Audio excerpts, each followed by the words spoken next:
जरूरत पड़ने पर बहाना, जरूरत पड़ने पर बहाना और बुरे वक्त पर ताना, चाहे कोई भी कितना अपना हो अक्सर मार ही जाते हैं। मदद कैसे खुदा की आती है कुरान से सीखो, हुनर जीतने का जंग के मैदान से सीखो।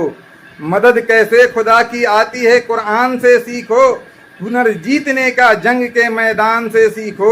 अकर कैसे तोड़ देते हैं सूरज की चिरागों से, अकर कैसे तोड़ देते हैं सूरज की चिरागों से, ये सीखना है तो सीखो ईरान से। चश्मदीद अंधा बना रहा बहरा सुने दलील, चश्मदीद अंधा बना रहा बहरा सुने दलील, झूठों का है दबदबा सच्चे हो रहे जलील।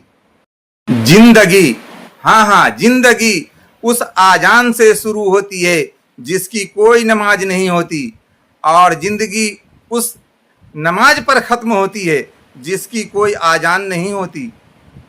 इश्तियाक भाई, जब आदमी दुनिया की मुश्किलों से थक हार कर पत्थर बन जाता है तब लोग उसे चाहे जितना भी ताना दे उसके दिल पर कोई फर्क नहीं पड़ता। न जाने कौन सी शिकायत के हम शिकार हो गए, जितना दिल साफ रखा उतना ही गुनहगार हो गए। चश्मदीद अंधा बना रहा बहरा सुने दलील, चश्मदीद अंधा बना रहा बहरा सुने दलील, झूठों का है दबदबा सच्चे हो रहे जलील। शादियां करना और बच्चे पैदा करना और उनको पाल कर बड़ा करना ये कोई मुश्किल काम नहीं, ये तो परिंदे और जानवर भी कर लेते हैं।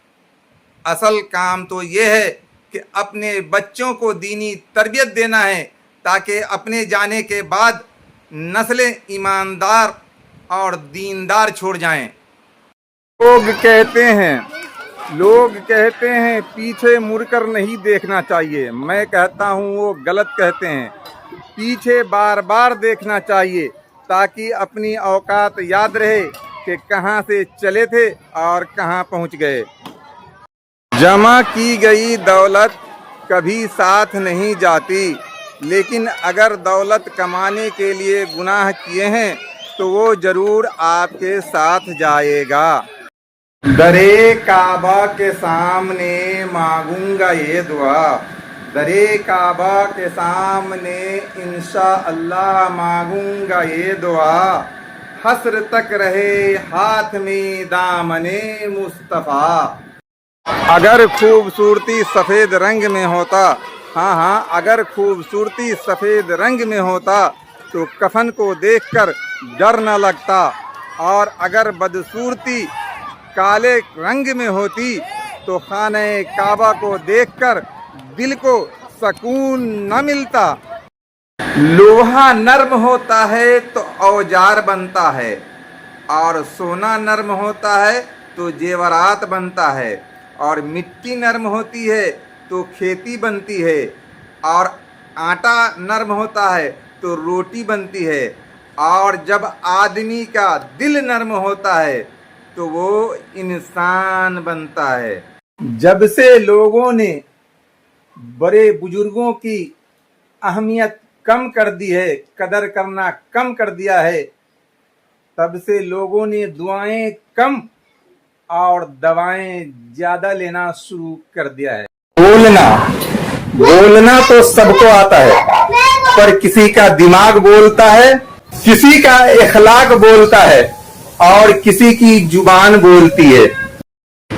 अगर आपका पड़ोसी देवबंदी, बरेली, वहाबी, अहले हदीस, गैर मुस्लिम या कोई और है तो वो अपना हिसाब खुद देगा, लेकिन अगर वो भूखा, तंगदस्त और परेशान है तो इसका हिसाब कल क़यामत के दिन आपको देना होगा।